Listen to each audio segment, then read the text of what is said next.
वक्रतुंड महाकाय सूर्यकोटि समप्रभ निर्विघ्नं कुर्म देव सर्वकार्येषु सर्वदा।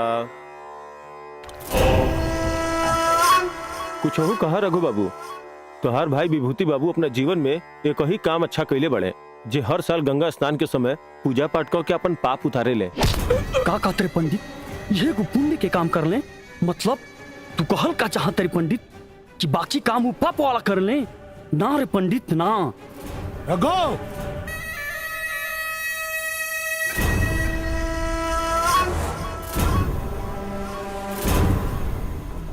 पागल बाड़े का रे, पंडित जी के मार के ब्रह्म हत्या का पाप चढ़ाई बे हैं? पंडित जी,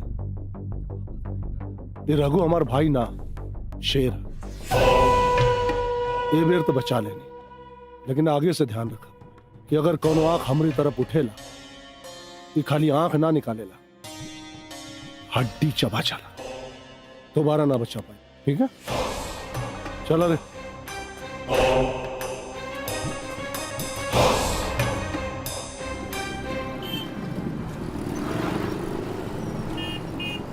दस 20 40 साइकिल हो तो 40 साइकिल तो 4 का गुणा कर दा तो 4 दहा में 40, समझला?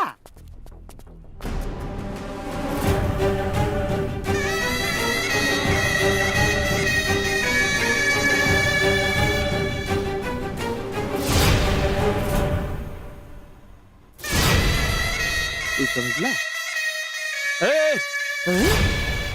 इन्हें आओ।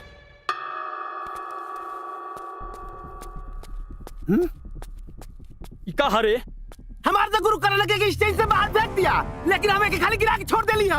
पूरा गुरु की ऐसी की तैसी मार के मुंह आती।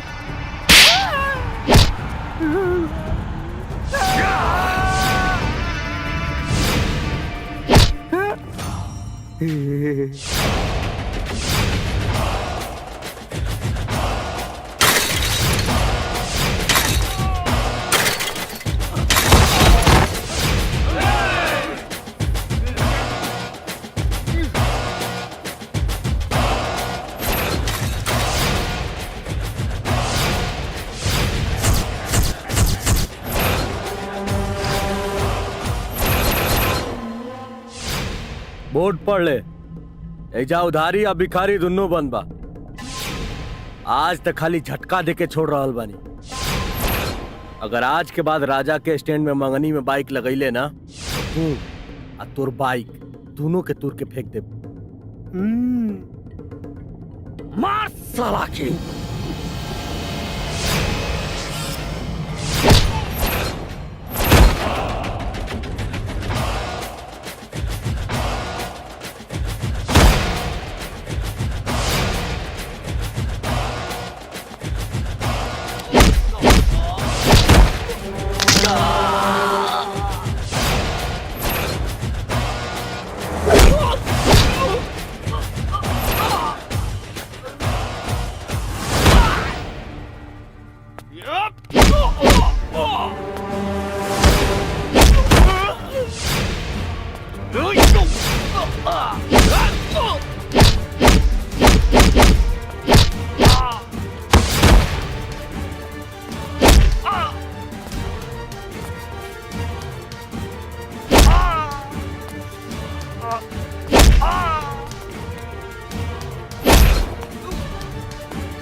गलती कर गिले बेटा।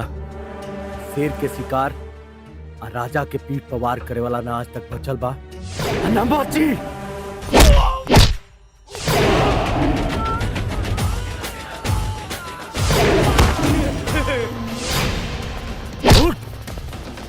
आज के बाद अगर यहाँ दिखैले तो चीर फाड़ के सुखा दे। चल भाग।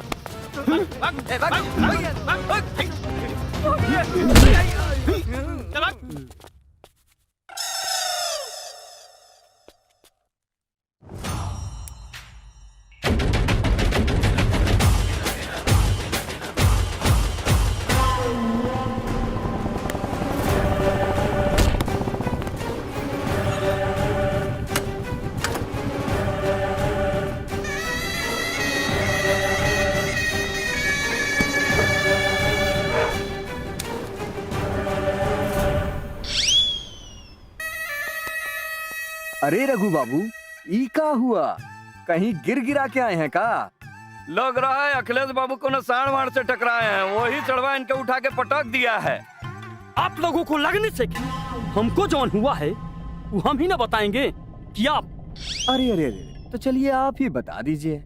वो स्टैंड वाला रजवा हमारे साथ मारपीट किया है और हम चाहते हैं कि आप उसके खिलाफ एक्शन लीजिए, और नहीं तो अगर हम एक्शन में आ जाए ना तो बहुत कुछ रिएक्शन हो जाएगा। अच्छा अच्छा अच्छा, वो रजवा जौन दशाश्वमेध घाट पे स्टैंड लगाता है। हाँ हाँ वही।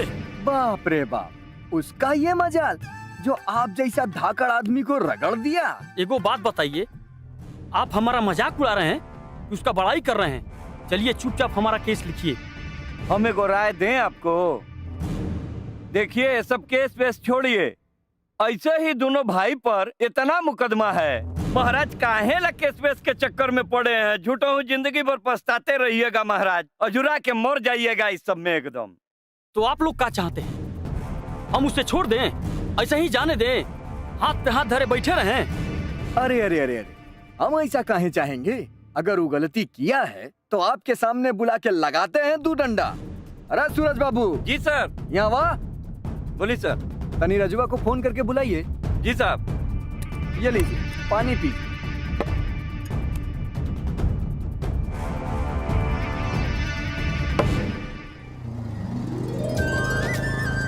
भैया दूध वाली आवतिया।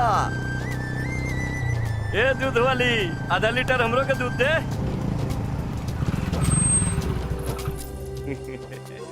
दुनिया के दूध बाटेलू, हमारा के तू दूध ना पिएबू? बोल। अरे बड़ाई के जाके अपन माई के दूध पिया ना। अरे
चल पैसा निकाल निकाल।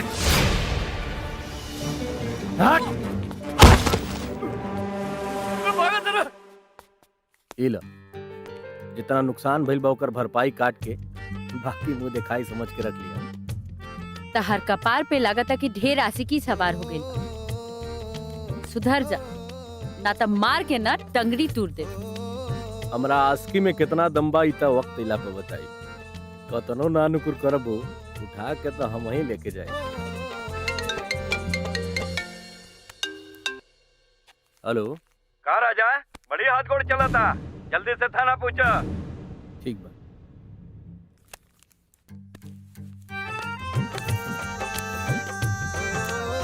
याद रखिए।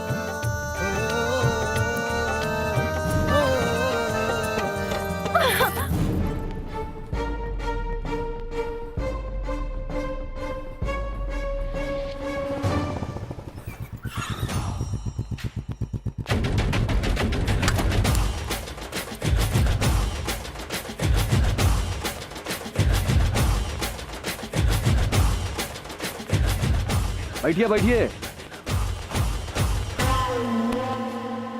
का हो राजा, इनके का है मारे? ए सर, कानूनी तरीका से ठेका लेके स्टैंड चलाईला। पार्किंग के रेट भी सरकारी रेट के अनुसार से रख ले बनी। ओकरा बाद भी केहू मंगनी में पार्किंग क के ऊपर से उल्टा धौंस दिखाई तो मार ना खाई तक ओकर पूजा हुई। बात तो तुम सही कह रहे हो जी, और अपना जगह पे तुम सही भी हो।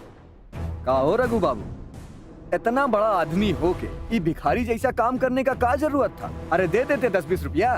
आप हमें भिखारी कह के हमारा मान बढ़ा रहे हैं कि हमारा अपमान कर रहे हैं? अरे आप तो उल्टा समझ बैठे।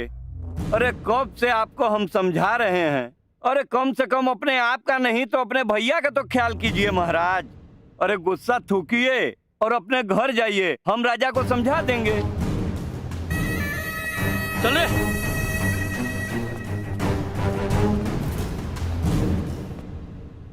अब हम क्या करें बड़े बाबू? अपना हाथ गोड़ के काबू में रखिए। दोबारा मारा मारी किए ना तो मजबूरन हमको कार्यवाही करना पड़ेगा। चलिए जाइए अब। ठीक बा, नमस्ते।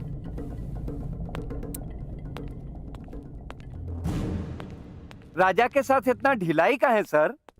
रघु और भूपति जैसन साड़न के काबू में रखे खाते कौनो बहादुर तो चाहिए ही शहर में।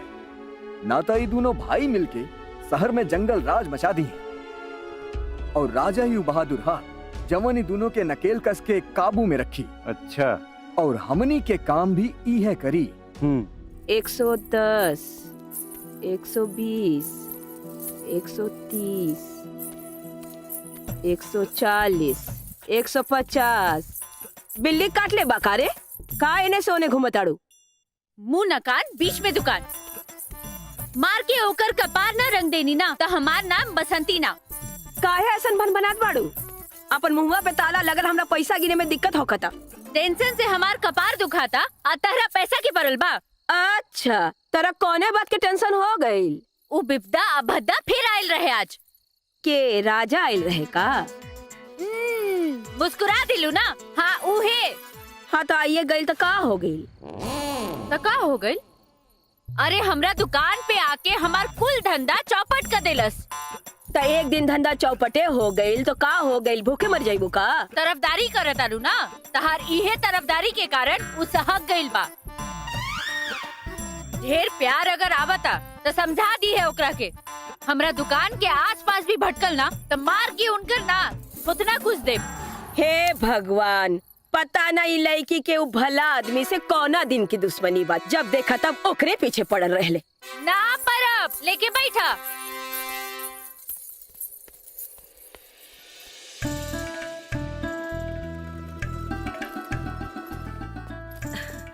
आ गई हमार बाबू ट्यूशन पढ़ के।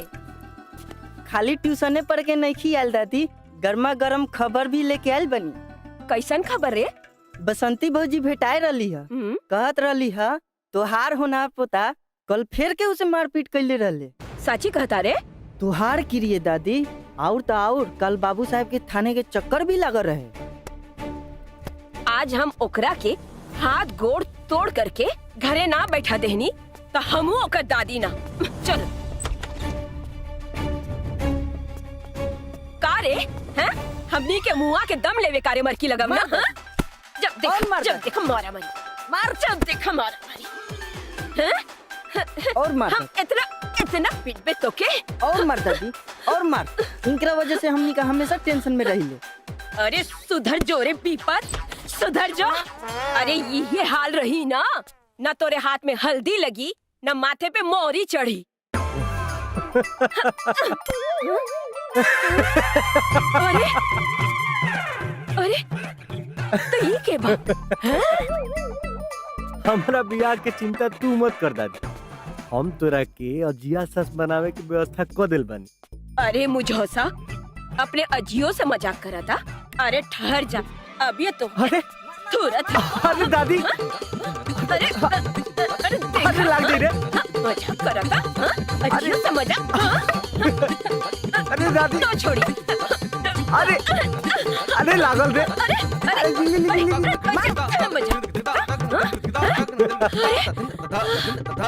अरे भगवान, अरे भगवान। ठीक कैले। अरे दुनिया सुधर जाई मगर ई कब सुधरी भगवान जाने। अरे दादी हम सुधर जाए। एक बार बसंती के घरे तावेदा। अरे सच्चो हमार बच्चा। अरे तब तो ये लगन हम तुहर बियाह करा दे हमार बच्चा। अरे हमार बच्चा।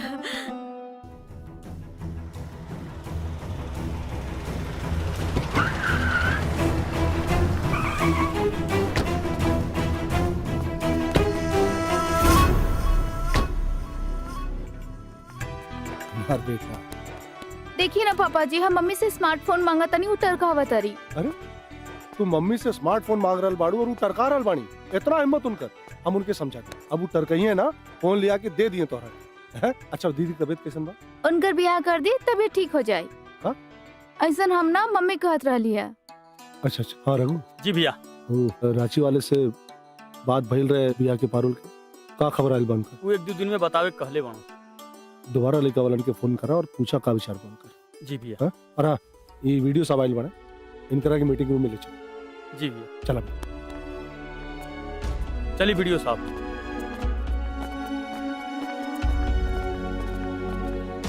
जहिया से चल गईली आदे छोड़ी के हम के जिंदगी भइल सुनसान हो जाए चंगा ले अब खबरिया कैसन बाड़ी मोर जान हो।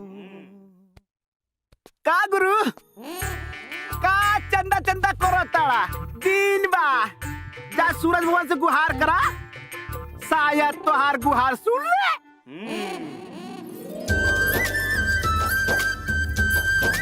गुरु लागत है तोहार खबर पहुंच गई। कावल रे आओ देखा तोहार चंदा।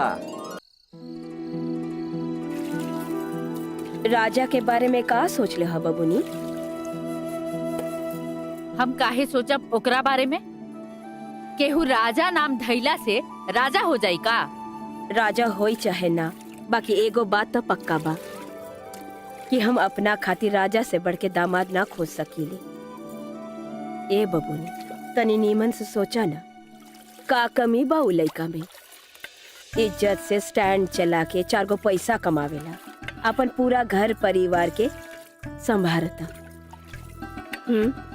देखा माई, तहरा खातिर उ लइका नीमन हुई, बाकी हमरा खातिर वो 1 नंबर के लफंगा हवे। ऐसे भी काल संकट मोचन वाला पंडित जी हमार हई हाथ देख के कहले रहले कि हमार जीवन में केहू राजकुमार आई। वो राजकुमार कब आई उहे इंतजार बा। कैसन होई? पुलिस प्रशासन मुर्दाबाद मुर्दाबाद मुर्दाबाद, पुलिस प्रशासन मुर्दाबाद मुर्दाबाद मुर्दाबाद। गुंडागर्दी नहीं चलेगी, नहीं चलेगी, नहीं चलेगी, गुंडागर्दी नहीं चलेगी। पुलिस प्रशासन मुर्दाबाद।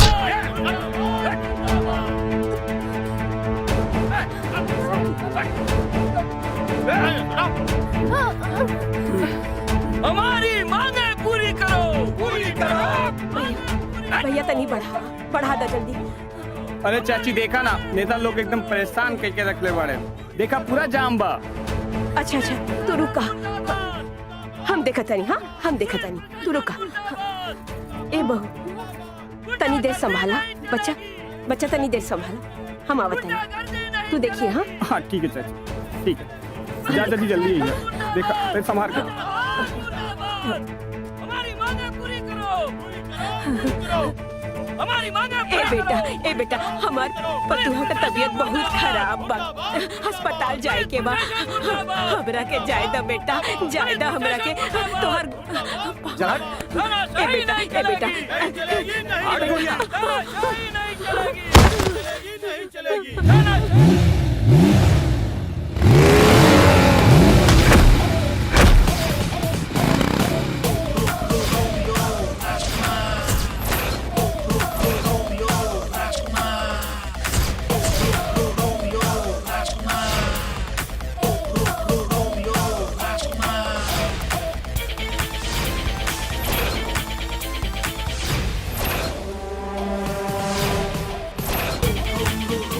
माई समान औरत पर हाथ उठा रहल बड़ा। जा ए मर्द, तोहर माई बाप तोहरा के ये संस्कार देले बा। ए हीरो चुपचाप निकल जाए यहाँ से, न तो दुनिया से निकाल दे तोरा के।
जिया बबुआ, भगवान भला करी।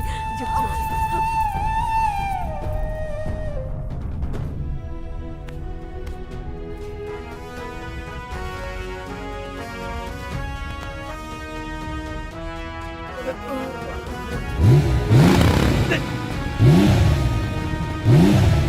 भाई साहब, आपन नाम तो बतावत जाई। जे जल गइलू कोयला, जे जला दिहलू अंगार, रांची के हम शान हई, नाम है राजकुमार।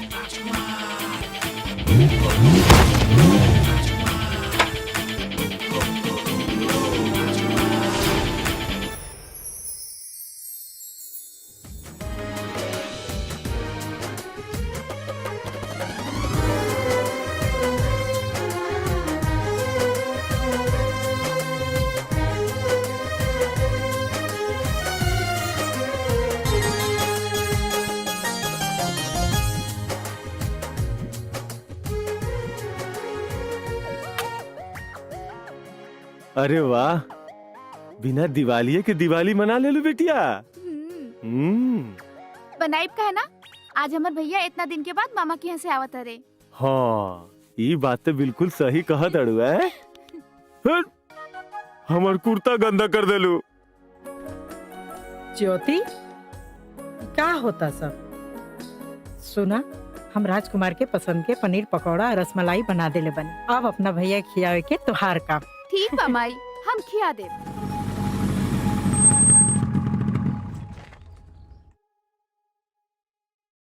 लगा था भैया आ गए, हम जाता नहीं। हमार राजकुमार आ गए।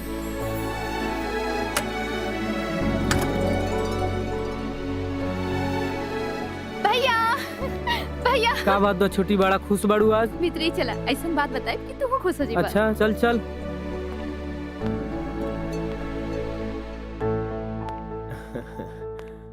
गोला तनी बाबूजी, गोला तनी माई।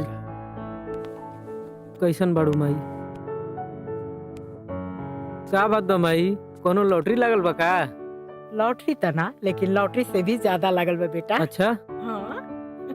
अरे बतियाइबे करबू कि कुछ खियाइबू पियाइबू? हाँ माई, बहुत जोर से भूख लागल बा माई। हाँ ठीक बा, तू हाथ मुंह धोवा, हम तरह कुछ खाए के लेके आओ तनी। हाँ? चली हाँ, जल्दी करी। हाँ अच्छा। आवा बेटा, और बतावा का हालचाल बा? आवा आवा, बैठो बैठो। जी।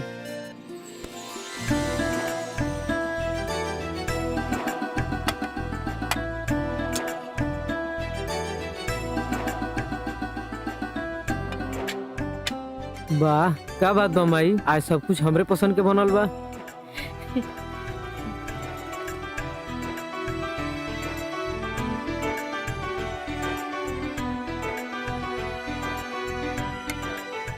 बोली ना, बोली ना, बोली। बेटा, तोहर बाबूजी तोरा से कुछ कहल चाहता नहीं। का बात बा बाबूजी? बोलत काहे नहीं खींची? हाँ,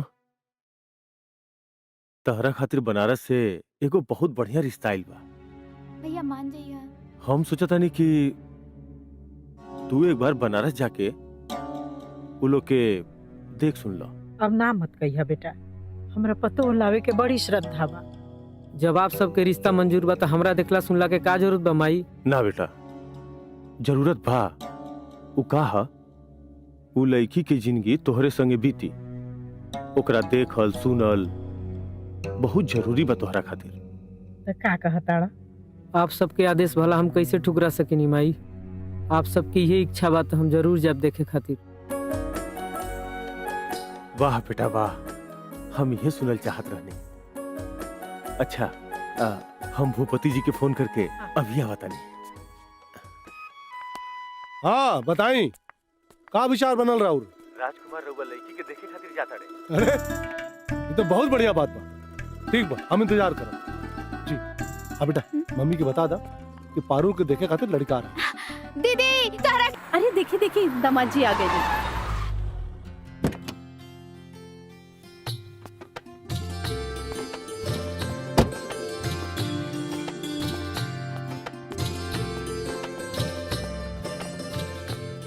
दीदी दीदी, प्रणाम माँ जी। अरे खुश प्रणाम बाबूजी।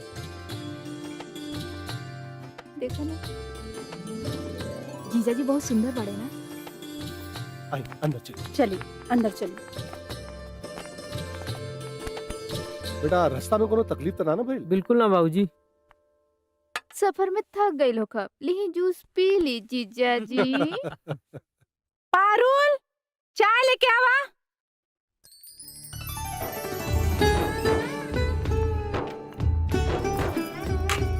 ये हमार राज दुलारी बिटिया। अगर ये राज दुलारी है तो हम कहाँ हैं पिताजी? अरे बेटा तू हमारा आँख का तारा हो।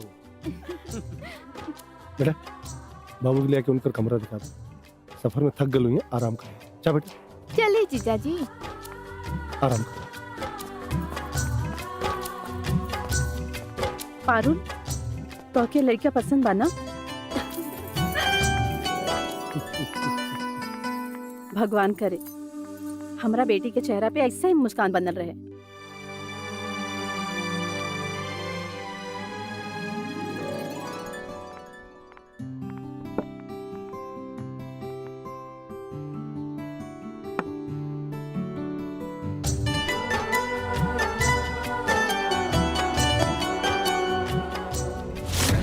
चली मुंह खोली। हाँ।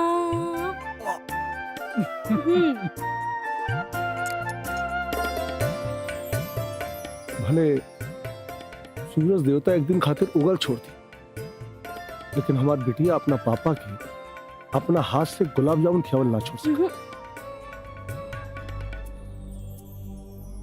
बेटा जब ससुराल चल जेबू ना तब खियाई तोरा पापा के अपना हाथ से गुलाब जामुन। हमरा के सब चीज बहुत याद आई। हम रहुआ के छोड़ के कहीं ना जाए।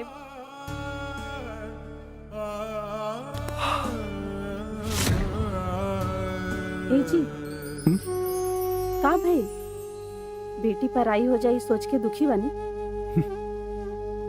ना ना रौरा कोनो बात के चिंता मत करी बाबूजी। हम पारुल के हमेशा राजकुमारी बना के रखब।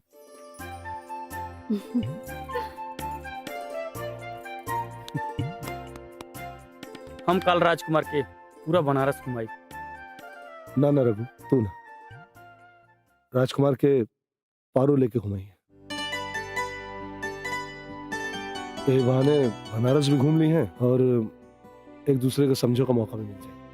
हाँ। सुना काली लोगन के बनारस जाके इंतजाम कर जी। हाँ बेटा।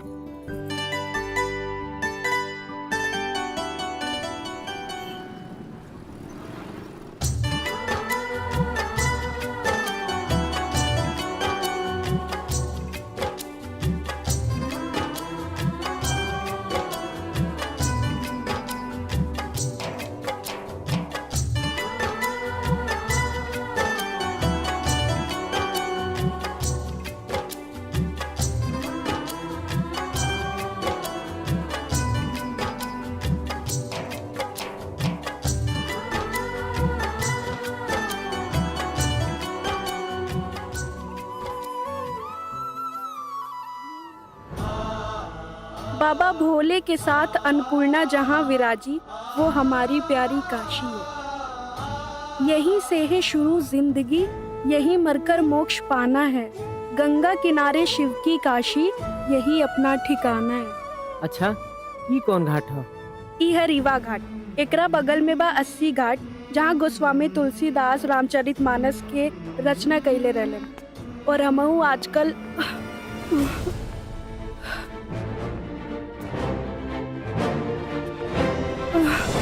पारुल तू ठीक तो बाड़ू? हाँ ठीक बानी। लगातार ढेर देर से कुछ खैले नहीं खू। चलो हो देखो लस्सी के दुकान बा, चलो जा लस्सी पियाई तरह के।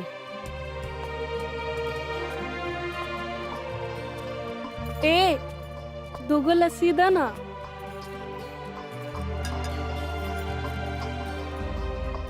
हाँ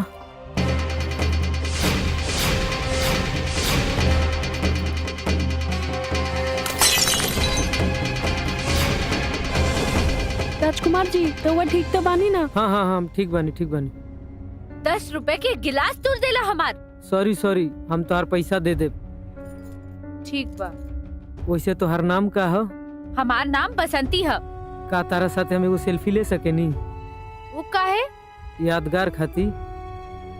ठीक बा, ले ली।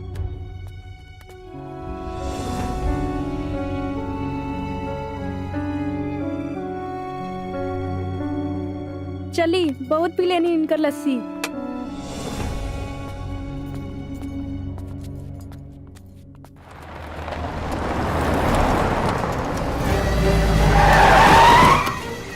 अरे लस्सी वाली, कारे बसंतिया, तोरा लस्सी के धंधा से पेट नहीं भरत?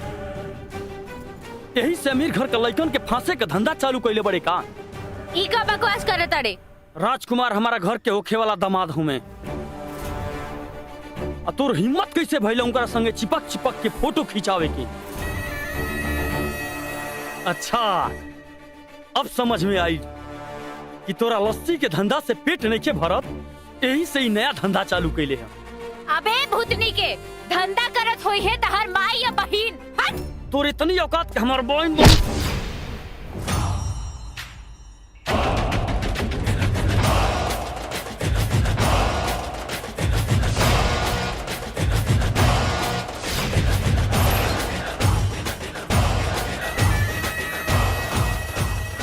तहजीब देखा है अक्सर गरीबों के घर में, दुपट्टा फटा होता है लेकिन तन को ढका होता है। हमारा सामने से हट जो राजा, नाता बहुत बुरा हो जाए।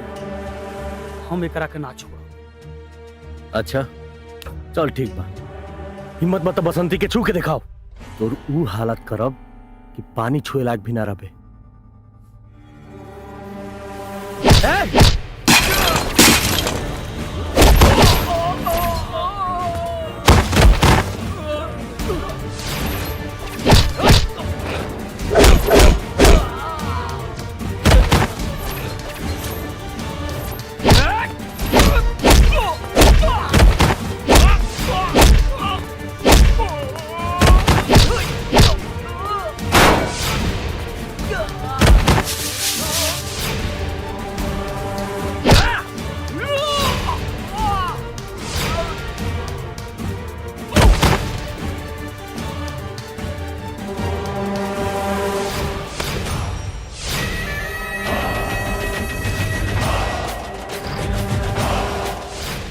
है ना कि तू बसंती के छू भी ना पीबे।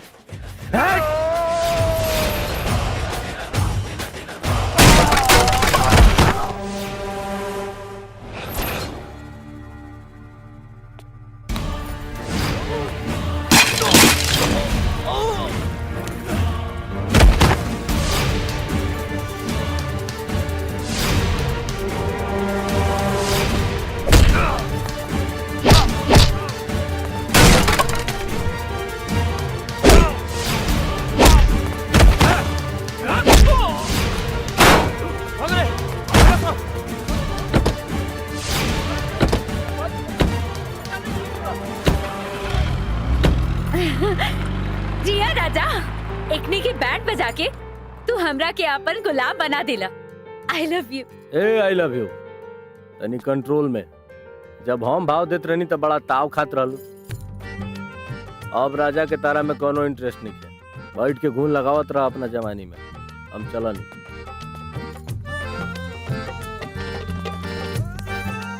तहार इहे आदा था हमरा के दीवाना बना दिले। अभी जवानी तहरे नाम बा। जिया राजा। ये फोटो में बड़ी सुंदर लागत है।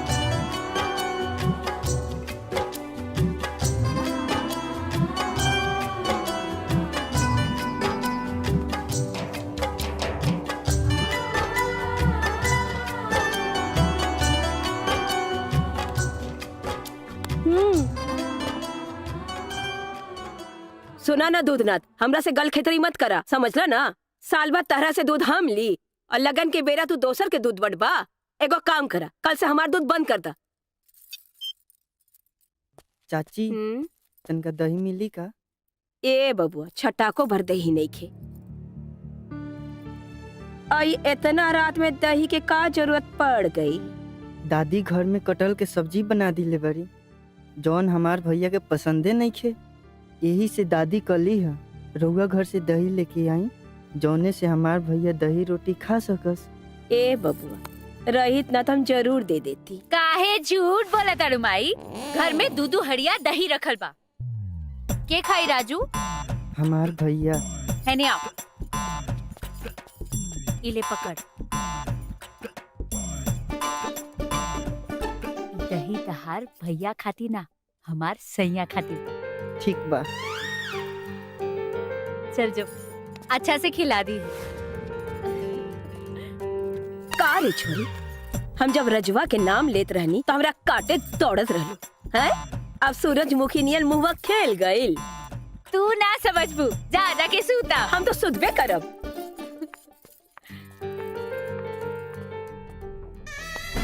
रघु पागल कोई बड़ा का बंदूक लेके कहाँ जाता? ना भैया, आज ओकरा हम छोड़म ना। अरे देख तू जवन कबा तवन करब, लेकिन अपन घर में मेहमान आयल बा और हम नहीं चाहत कि मेहमान के सामने कोनो बखेड़ा खड़ा होगा। एक बार राजकुमार के चल जाता फिर तुहार बात मान, हम चल के बात करब। विश्वास रख, शांत हो जा भीतर जा। जीजा जी हमार दीदी बहुत अच्छा फोटो खींचली। अच्छा ये उनकर खींचल फोटो है, देखी ई हो ई हो ई हो। बहुत सुंदर बा। के फोटो या फोटो खींचे वाली दोनों। करे पिंकी, इतना रात हो गई, जीजा जी के सूते ना देबे। चला लोग और बाबू के सूते दे। चला। गुड नाइट जीजा जी। Good night. Good night.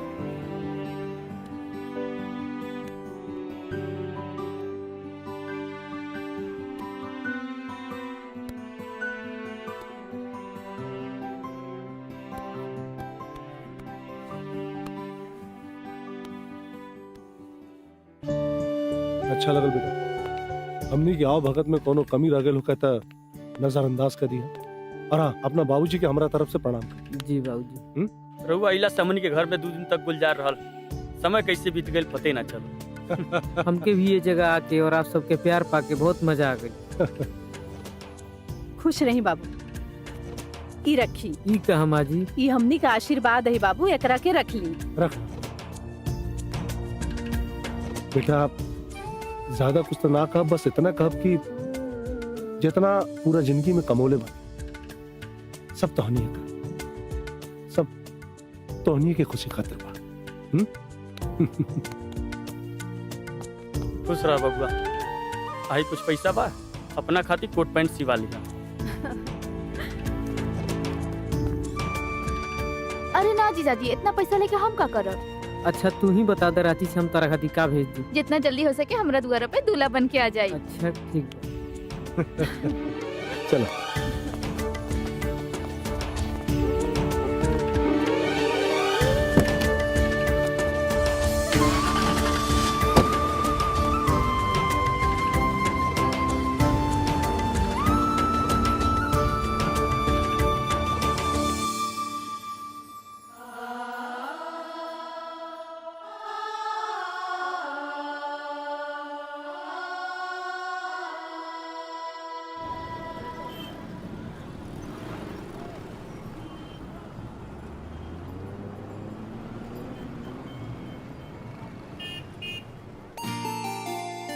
बुझा गई न तारा? देखलू, हम कहती चाय बनावे खातिर तो कबो ना बनाई, अपना भैया खातिर झट से बना के ले आई। काहे ना बनाई? भैया हमरा खातिर भाभी जी लेके आवत रे। बताई ना भैया, हमरा खातिर भाभी लेके आई ना।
राजकुमार के माई का बात बा?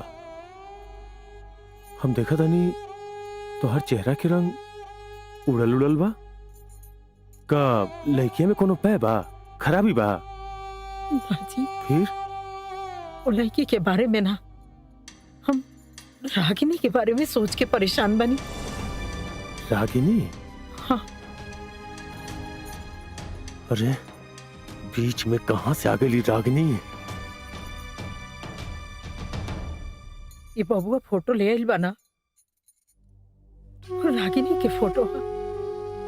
बाकी वो बतावता कि ये कोनो हसंती लस्सी वाली ही है। हे भगवान, ये का हो रहा बा भगवान? मार तो दिमागे कोनो काम नहीं खे कर। सुना, एक बात के ध्यान रखिए, रागिनी के बारे में अब कोनो चर्चा बबुआ के सामने ना होके चाहिए। हाँ। हाँ? और ये बसंती के बारे में हम पता करवावता नहीं। माई माई कहाँ चल गई तू? जा। हाँ बेटा आवत नहीं। जा अंदर जा, जा।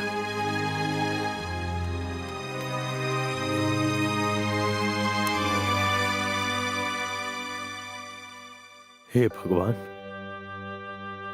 बहुत दिन के बाद हमार बेटा नॉर्मल भाई बा।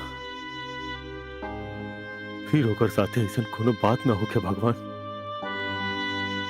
कि वो मुसीबत में पड़ जाए।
हेलो, का जान सुत गइल बड़ू का?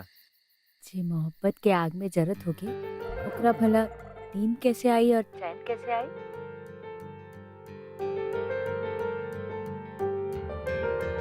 तू का करता रहा? तोहरा के याद पता ना कौन मंत्र मार दिल बड़ू।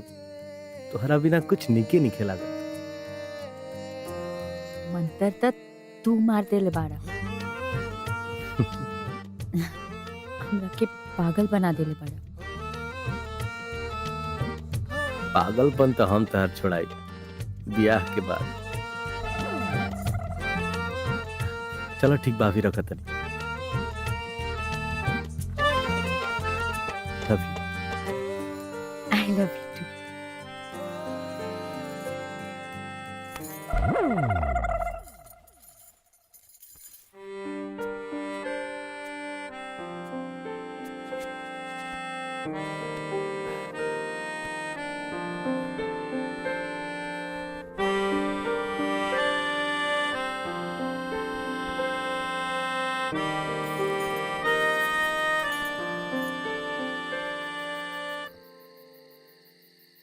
अब बुझाता कि हमार पोता सही रास्ता पे आ जाए।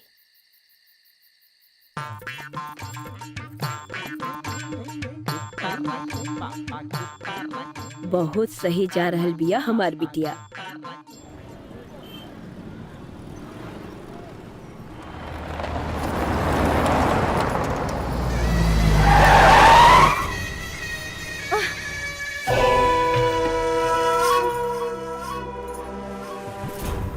ई कवन बदतमीज हरे जौन धूरा उड़ा के हमार पूरा लस्सी खराब कर दिलस।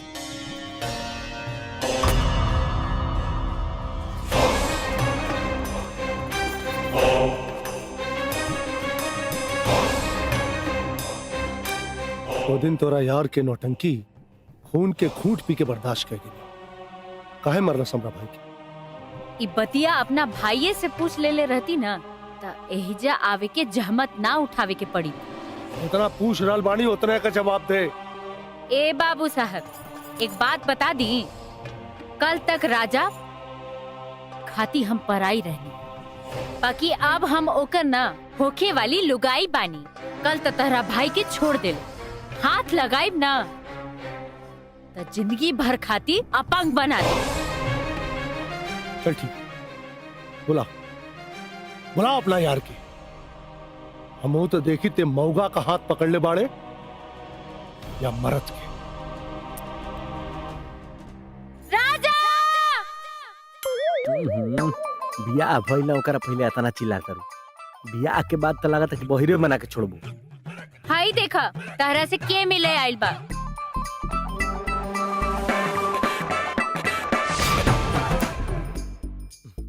का रे खोर,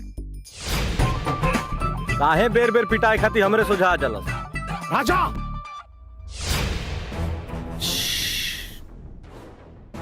जब जोर से आवाज होला ना बाबू साहब तो दिमाग घूम जाला, और घुमला दिमाग से हम और ज्यादा मारिला।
उम्र के लिहाज करके छोड़ देता नहीं, अब लिहाज बचा के रखे के बा कि बिगाड़ के रहुआ हाथ में बा।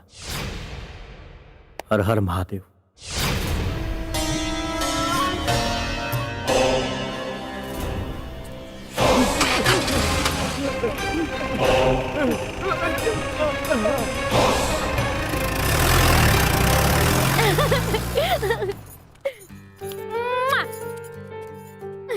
सारा गुस्सा के तो धुआं उड़ा दिलू है जान। अभी और काका उड़ाई इत ब्याह के बाद पता चली।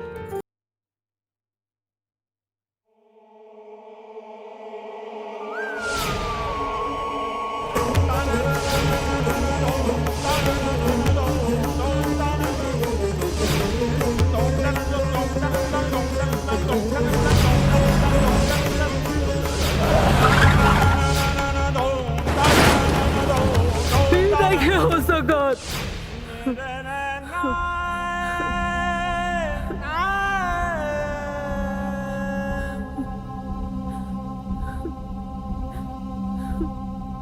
बेटा, का बोल बेटा? हाँ कोनो सपना दिखला का बबुआ? हाँ बाबूजी, हम गाड़ी से जात रहनी है,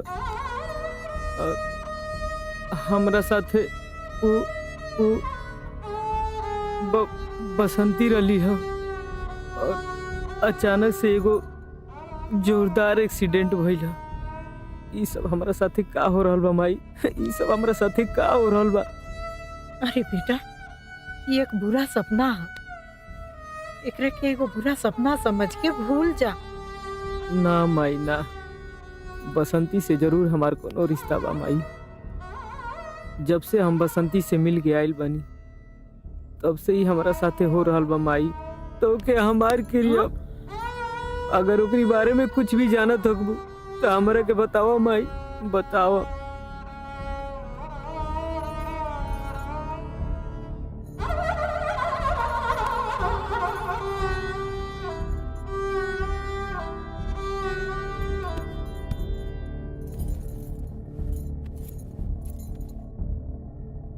सब ठीक हो जाए बेटा, तू चिंता मत करा।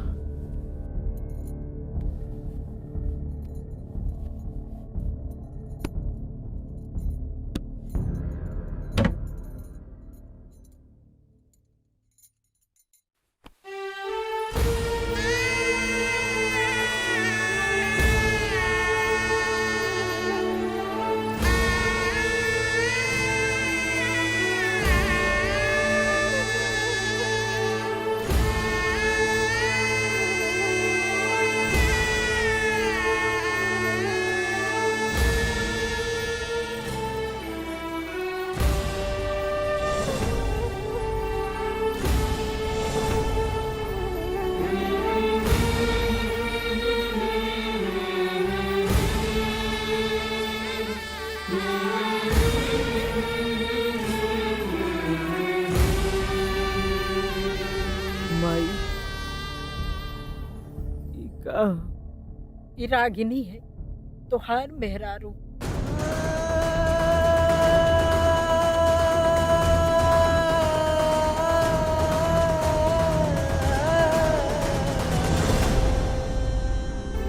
माई का ई रागिनी है तोहार मेहरारू।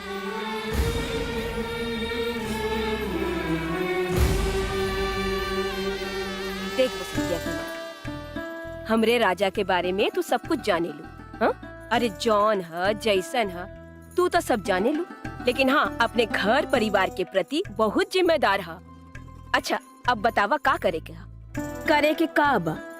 जब लड़का लड़की राजी तो का करी हम काजी। अरे हाँ सही बात है।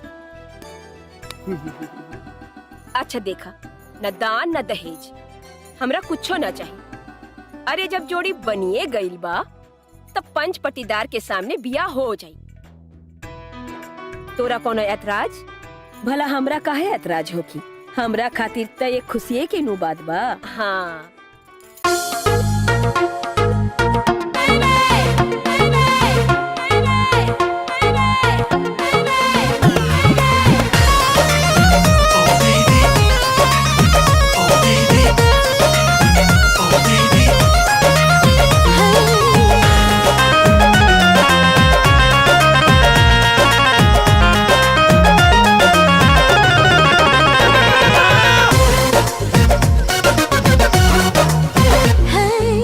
जुल्मी जवानी तोहार निशा के गोली, महरे से बाचा तू बोला न बोली। जुल्मी जवानी तोहार निशा के गोली, महरे से बाचा तू बोला न बोली। कोहरम लेबे के मन बड़ी करता, पगला पसंद करता, पगला पसंद करता, पगला पसंद करता, पगला पसंद करता।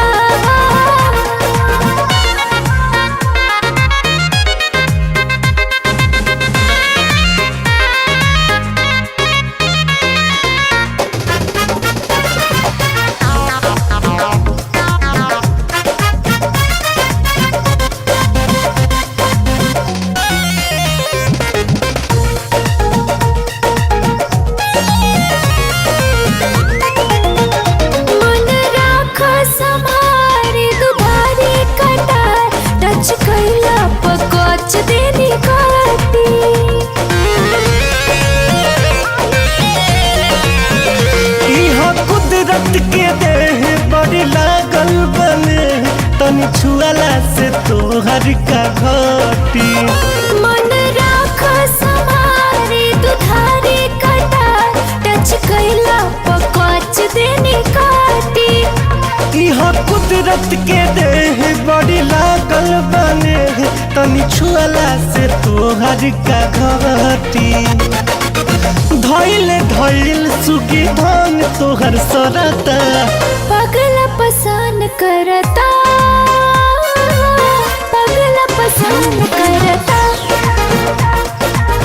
पगला पसंद करता, पगला पसंद करता।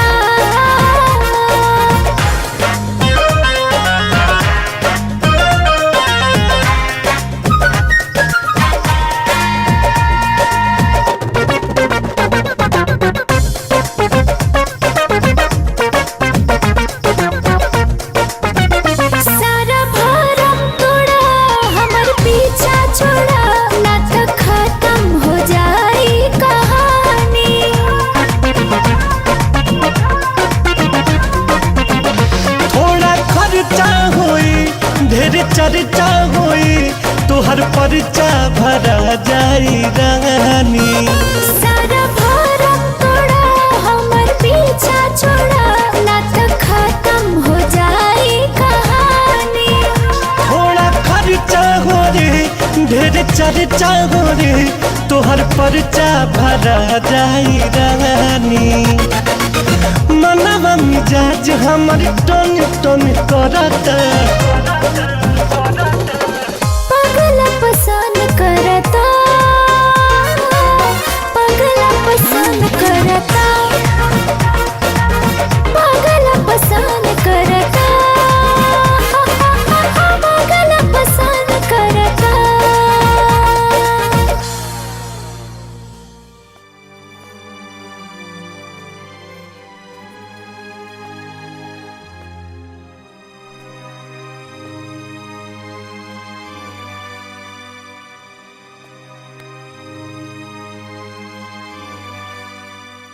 देखो बेटा, रागिनी तो हर भूत रही और पारुल तो हर वर्तमान है।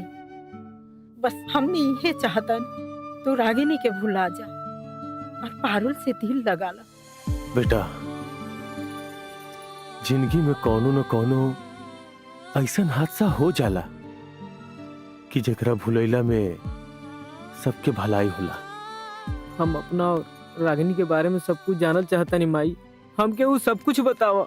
रागिनी हमके कहाँ मिल रहली और काहे बिछड़ गई माई? हमके सब कुछ बताओ माई। तू और रागिनी बचपन से एक दूसरे के पसंद करत रहला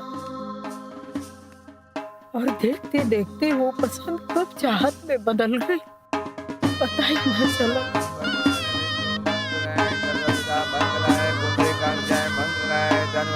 ओम गणेशाय नमः। ओम नारायण नमः। ओम मंगलमूर्तये नमः। ओम जयंकराय नमः। ओम विष्णुयाय नमः। ओम सूर्याय नमः। ओम जलाय नमः। ओम अग्नियाय नमः। ओम अग्नियाय नमः। ओम मंगलम भगवान विष्णु मंगलम गणपतये। ओम त्रिकाक्षाय मंगलाय तनुहरि। ओम चंद्रधाराय नमः। ओम विष्णुवाय नमः। ओम गणेशाय नमः। ओम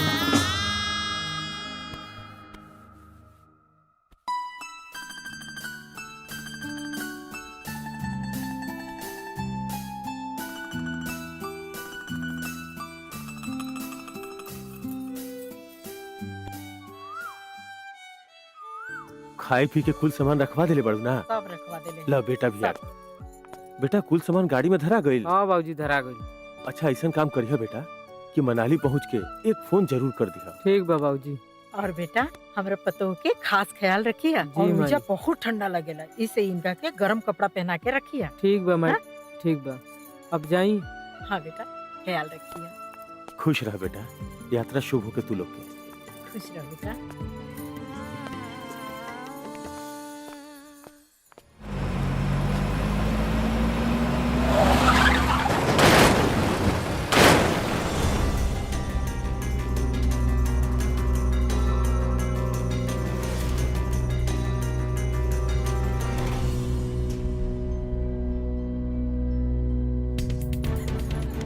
बेटा आप लोग कौन है? आप लोग कौन है? पीछे हटिए, पीछे हटिए, पीछे डॉक्टर हटिए। साहब ये हमारा बेटा है। डॉक्टर साहब, डॉक्टर साहब एकरा का हो गइल बा डॉक्टर साहब? इन्हें अंदरूनी चोट लगी है। अंदरूनी चोट? और इस वक्त इनको आराम की आवश्यकता है। कृपया इन्हें डिस्टर्ब ना करें, आराम करने दीजिए।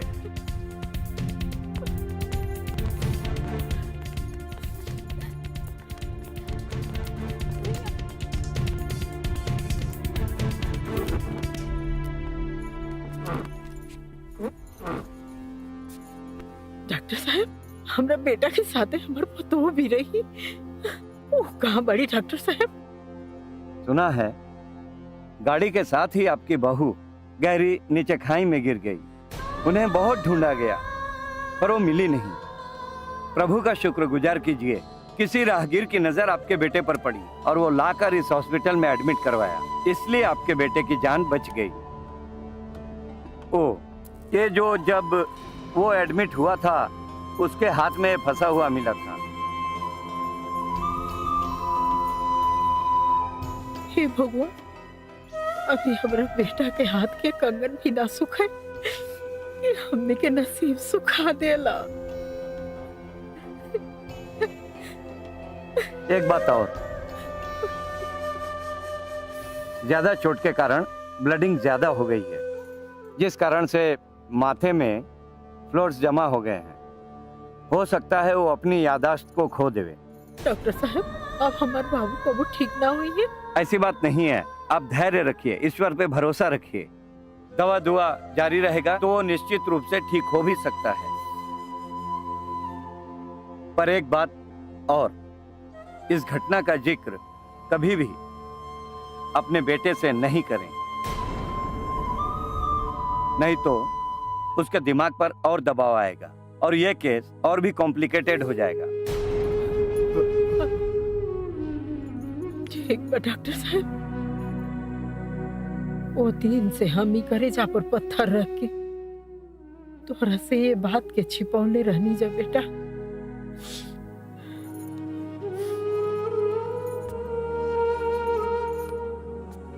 हाँ बेटा, जवन कुछ भइल वो विधि के विधान रहे, भूल जा ओकरा के, ओके भूल जा बेटा और नया जिंदगी के शुरुआत करा। हाँ बेटा, तू जितने रागिनी के याद करबा उतने मन में टीस होई। इसे उनका के भुला गईला में ही हमनी के भलाई बा। मैं ठीक कहती है भैया, पारुल भाभी के फोटो हम देख ले हैं, निमन बड़ी हूँ, तू उनके क्या हमार भाभी बना के ले आवा। आप लोग कैसन बात करता नहीं? रागिनी जिंदा बाड़ी, हम बनारस में देख के नहीं हम आई उनका के, वो जिंदा बाड़ी। उनका चेहरा भले ही हमरा पतो से मिलत हुई, लेकिन वो हमार पतो ना हो सकेली बेटा। माई, तू इतना विश्वास से कैसे कह रहल बड़ू कि वो हमार रागिनी ना हुई है? बेटा, अगर हमार रागिनी रहती तो हमनी के पास रहती, वो बनारस में का करती? माई, हो सकेला जैसे हम अपन यादाश्त खो चुकल बानी वैसे वो अपन यादाश्त खो चुकल होके। माई, माई उहे रागिनी है, माई उहे रागिनी है। देखा बेटा, अगर तुहार दिल कहता तो जा, हम रोकब ना, बिल्कुल ना रोकब।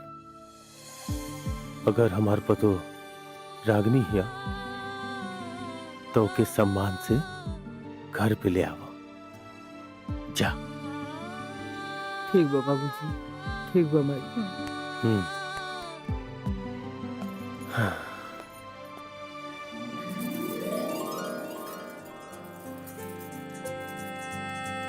ला,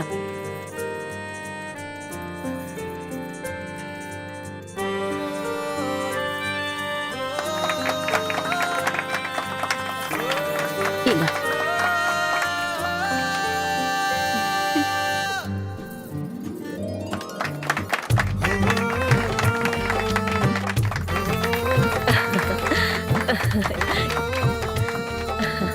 ये खुश रह हमार बबुआ, हमार दुल्हन।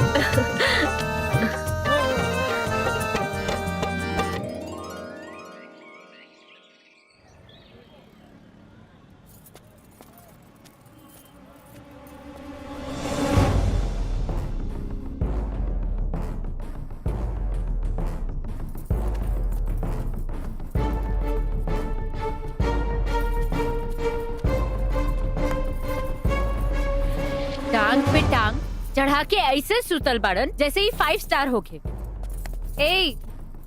ए साहब,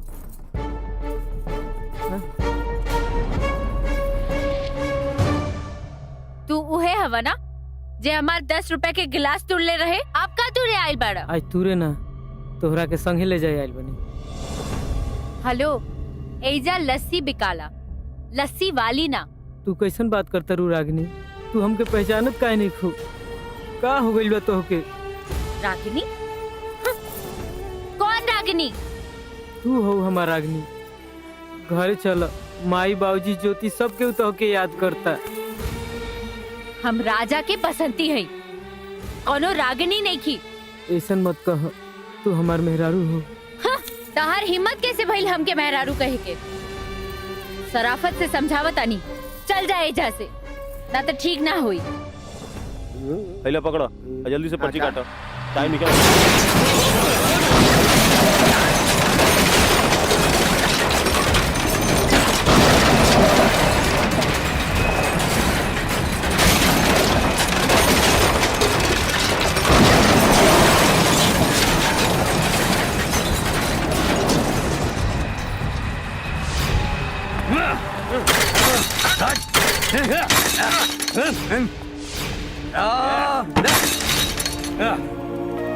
तू जब भी आवेला ना कुछ टूट जाला।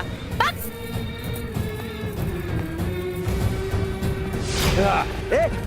लागिल बड़ा का काहे तोड़ा तड़ा?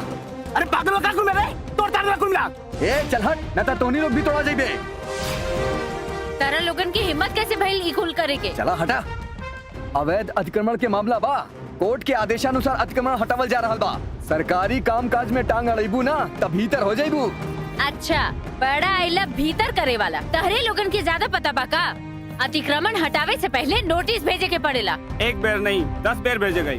कहनी के उपाय ना अब राजा ही करी है।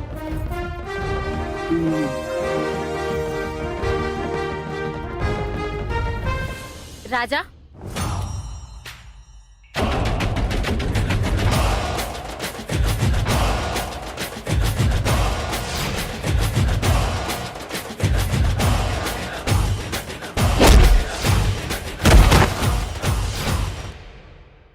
रुक जा राजा, ई का करत हवा? का बड़ा बाबू, ये सब का? बिना कोनो नोटिस के हमारे स्टैंड काहे तुरल गई, जबकि हम स्टैंड सरकारी ठेका पे लेके चलाई ना। बड़ लोगों से टकराइबा ना तो आज खाली रोजी रोटी छिनाइल बा, काल जहाँ खड़ा बड़ा ना ई जमीन भी छिना जाई। बाकी तू समझदार बड़ा, समझ जा। ए चला सन, ए चलो।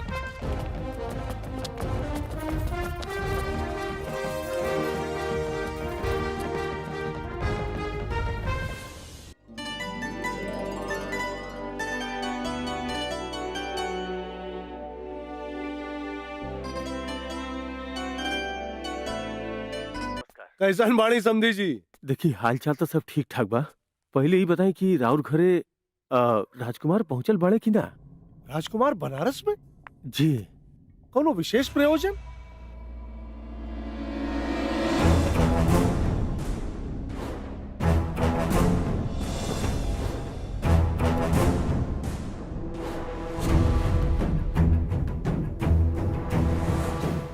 एकर मतलब राजकुमार हमरा बिटिया से ब्याह ना करिए। समझी जी समझ में आ रहल बा का कह रहल बानी? अगर राजकुमार और पारुल को ब्याह ना भइल ना हम क्यों कि चैन से जिया ना दे।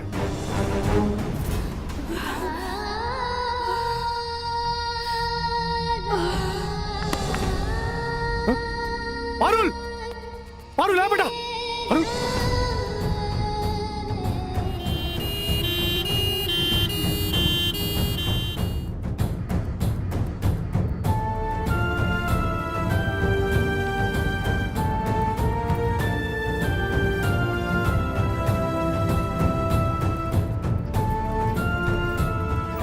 आप लोग मिल सकते हैं उनसे। हाँ, अब 1 मिनट। कैसन तबीयत बा डॉक्टर साहब? स्थिति बहुत नाजुक है। एक टेस्ट हमने मुंबई भेजा है, उसके आने के बाद ही हम बता सकते हैं एग्जैक्ट टाइम कितना बचा है। और हाँ, ध्यान रहे कि कोई भी ऐसी बात नहीं होनी चाहिए, कोई भी ऐसा काम नहीं होना चाहिए जिससे उसके दिल को चोट पहुंचे। बाकी आप समझदार हैं, ठीक है?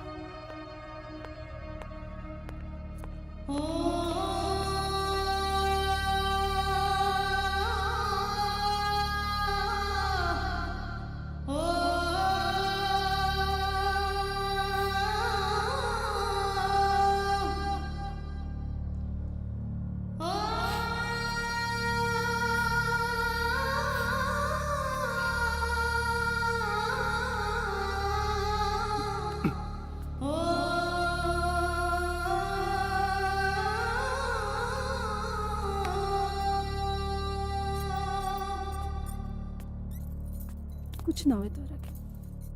पापा, पापा।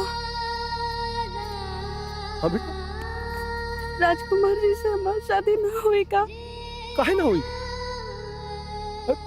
अजीब बात कर रहा बाड़ू।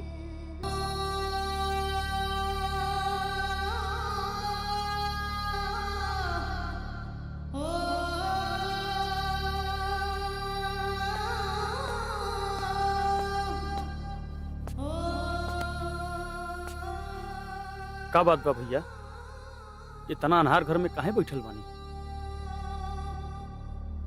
रघु,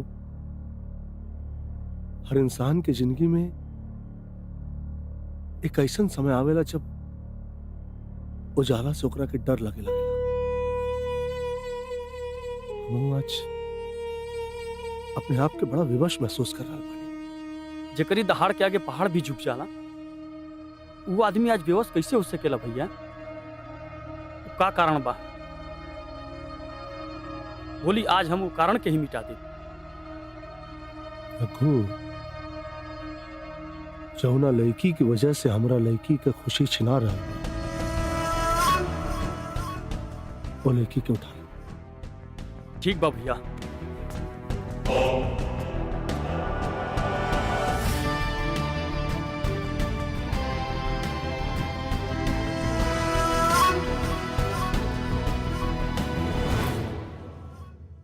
जवन कुछ भी हम देख रहल बानी बबुआ, ये हमने खातिर कोनो आश्चर्य से कम नहीं खे। तुहार मेहरारू हुबहू हमार बसंती नियन बाड़ी। बसंती नियर नाम आजी, ई रागिनी है। पता नहीं का है, रोआ लोग इनकरा के बसंती बनोला पर लागल बानी। ना बबुआ, हम गंगा मैया के सौगन खा के कहतानी, बसंती हमार कोख से पैदा भइल बिया। एह से तू कुदरत के मजाक समझ के एकरा के भुला दा। हो सके तो बबुआ, रागनियों के भुला के नया सिरा से अपन जिंदगी के शुरुआत करा। जैसे तहार खुशी रागनी बाड़ी, वैसे ही हमार खुशी राजा हुए। अगर तू हमारा राजा के बीच कोनो गलत फहमी नहीं खब पैदा कैल चाहताड़ा, तो हम हाथ जोड़तानी तरह आगे चल जाए। जैसे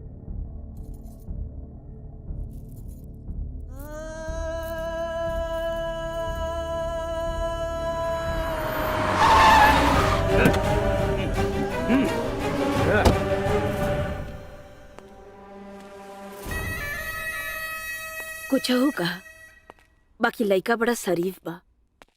ना माई, हालात के मारल बा। अरे अरे क्या बात? अरे छोड़ा, अरे छोड़ा मत बेटी। बसंती, छोड़ा बेटी,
ला गुरु।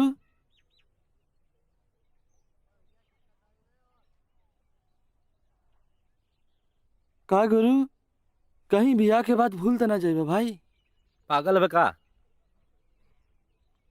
बियाह अपना जगह पे या यार दोस्त अपना जगह पे होला। गुरु गजब हो गई। बसंती भाभी के कुछ गुड्डा लोग उठा ले गई ना। कहा? हम खोजे खोजे वही मिली तक के लिए ना मिली। चल चल। अरे बाप रे।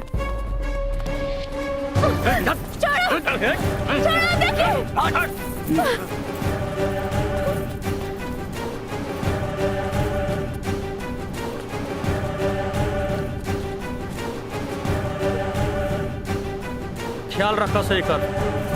और सुन, हमारे मर्जी के बिना यहाँ एगो परिंदा भी पर ना मारे के चाहिए।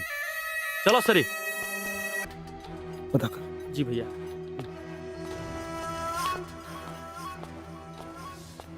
अरे धमाची, अरे आराम से संभाल।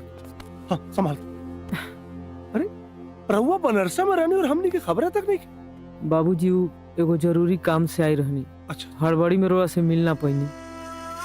अरे लेकिन रहुआ के यहाँ चोट कैसे लग गई?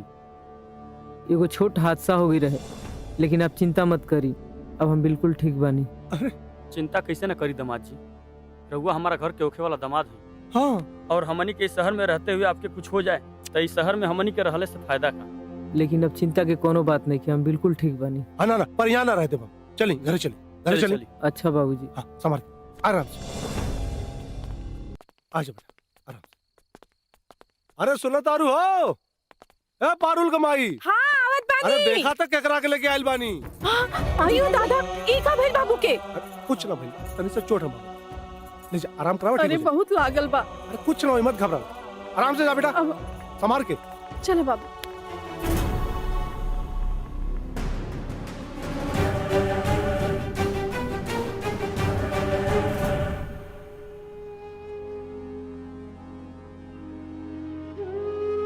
आज 3 दिन हो गए हमरा बेटी के कुछ पता नहीं के। अगर ओकरा कुछ हो गई ना तो हम जियते जी मर जाई। भगवान पे भरोसा रखी माई, वो हमनी के बसंती के कुछ ना होके दिए। ए बबुआ कहीं ऐसा तो ना है ना कि ताहर कोनो दुश्मन हमार बेटी के उठा के ले गई।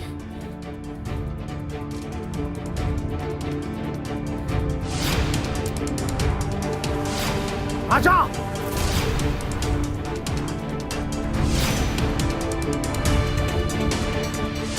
और लोगों से टकराइबा ना तो आज खाली रोजी रोटी छिनाइल बा, काल जहाँ खड़ा बड़ा ना ये जमीन भी छिना जाई। भूपति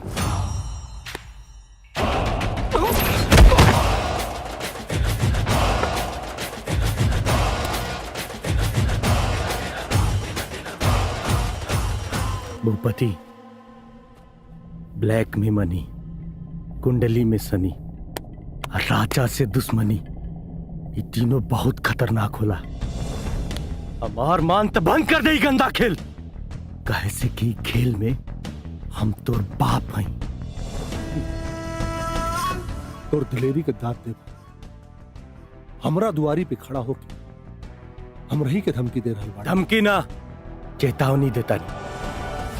हमरा बसंती के लौटा दे, न तोर मकान शमशान बना दे। तोर अंदाज पसंद है बाबू। अब हम देखल चाहता नहीं कि तोरा अंदर माई के दूध बा या डब्बा वाला। अगर मर्द का बच्चा बाड़े ना, खोज के दिखाओ बसंती के। बसंती के तो हम कहीं से भी खोज ले।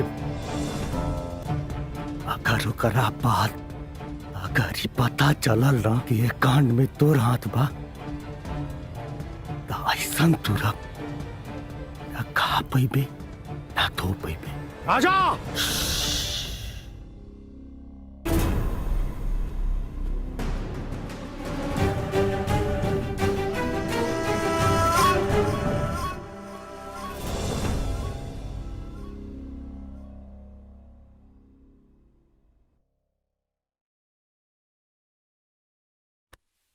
दूध में हल्दी मिला के लाइल बानी, पी ली, जख्म जल्दी भर जाए।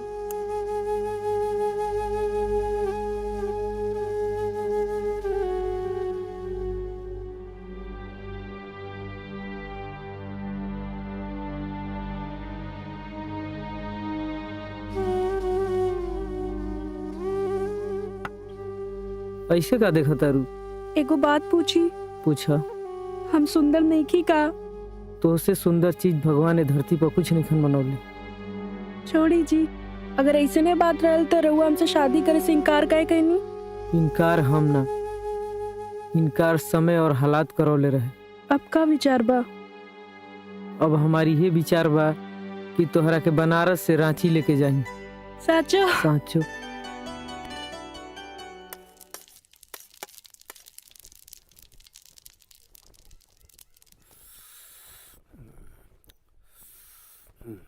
भैया तू तन को टेंशन मत ला, बसंती भाभी मिल जिहन। तू कोई का बिगाड़ ना करेगा ना, ए बदे भगवान तोहार बिगाड़ ना करे। अरे रुक रुक भाई रुक, बड़ा गर्मी बा यार, ये ठंडा चल यार। हाँ सही कर। लेकिन यार पिंटू, बसंती के अपहरण भइले 4 दिन से ऊपर हो गए, अभी तक कौनो खोज खबर नहीं के। पता ना हो कौना हाल में हुई, कैसे हुई।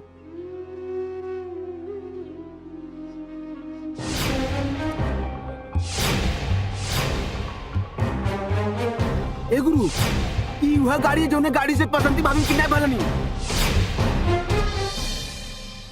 ए!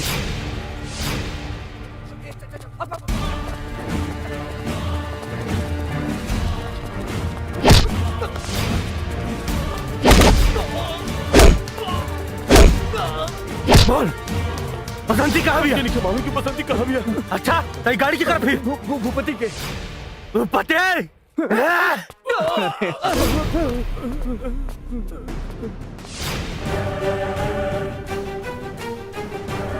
आजा। कहीं तो ठोक देता नहीं करा के। ना भैया ना, हम बताओ तो नहीं बसंती कहाँ भैया? बसंती पुरन का राइस मिल में भैया, हमारे के छोड़ दी भैया, छोड़ दी।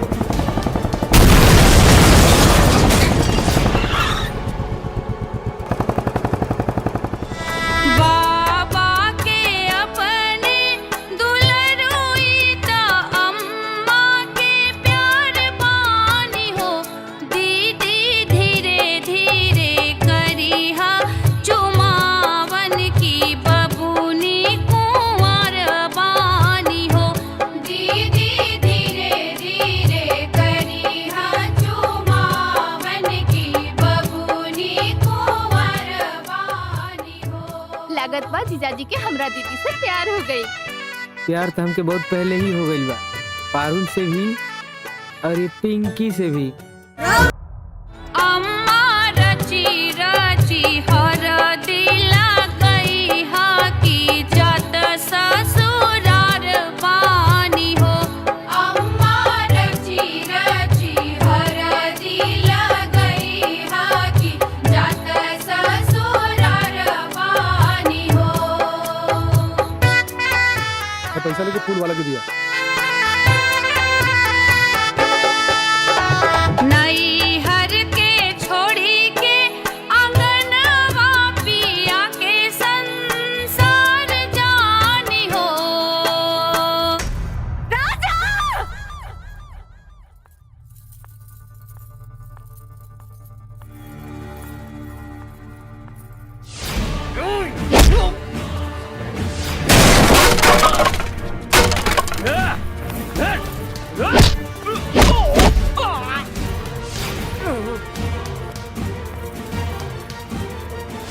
मालिक, हाँ बोल। रजवा बसंती के लेके आई, जब से निकल गई।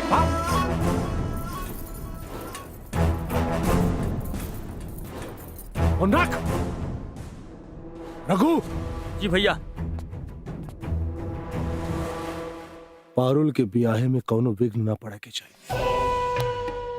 अगर जरूरत पड़े लाश का चादर बिछा दे, लेकिन कौनो भी कीमत पे वो रजवा और बसंती यहां तक ना पहुंचे के चाहिए।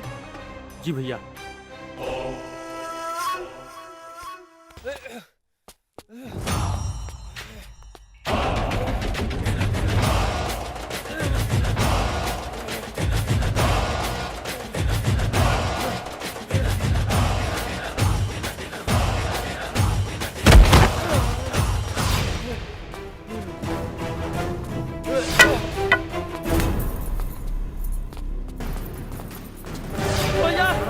बचा लो भैया, भैया ये हमारे के मार दी भैया, भैया बचा लो भैया।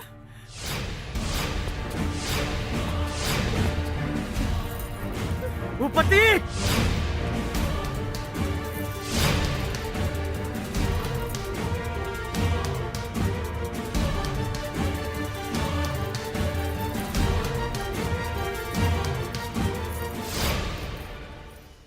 हम कहले रहनी ना कि जब हमार हटेला ना तो सब कर फटेला।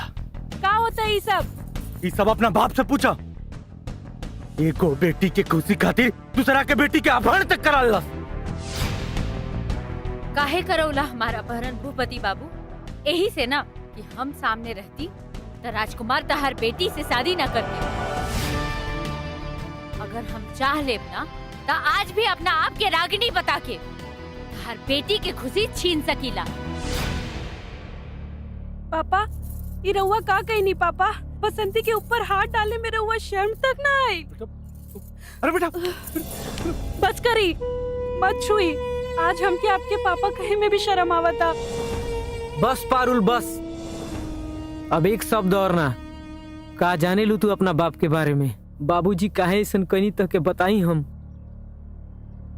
हमसे सुना। दरअसल तारा दिल में छेद बा।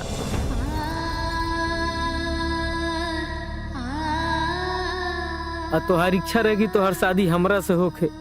बाबूजी हर इच्छा तोहार पूरा करेनी, तो ये इच्छा कैसे अधूरा छोड़ देती? यही से बाबूजी बसंती के अपहरण कईनी। माफ कर दे पापा हमके।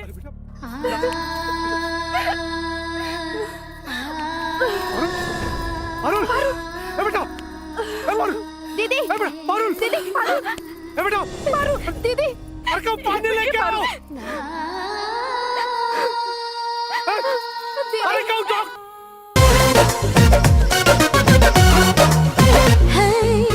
जुल्मी जवानी तोहार निशा के गोली, महरे से बाचा तू बोला न बोली। जुल्मी जवानी तोहार निशा के गोली, महरे से बाचा तू बोला न बोली। कोहरम लेबे के मन बड़ी करता, पगला पसंद करता, पगला पसंद करता, पगला पसंद करता, पगला पसंद करता।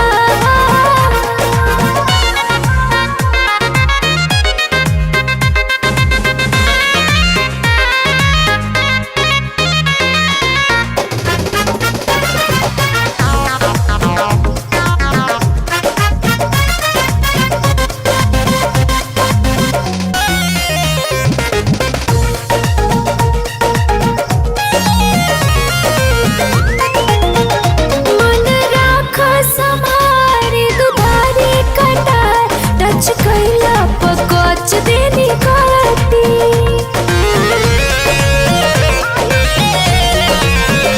इहा कुदरत के देह बड़ी लागल बने, तनी छुआला से तोहर का घटी।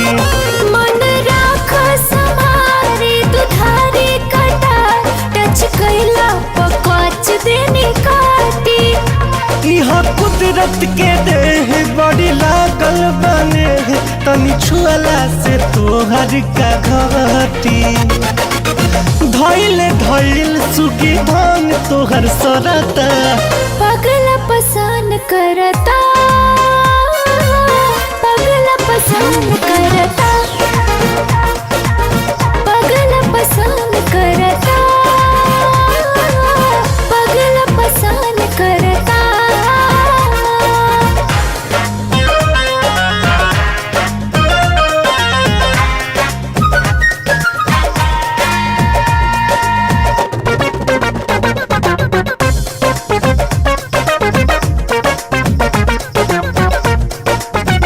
सारा भरम तोड़ा, हमर पीछा छोड़ा, ना तो खत्म हो जाई कहानी।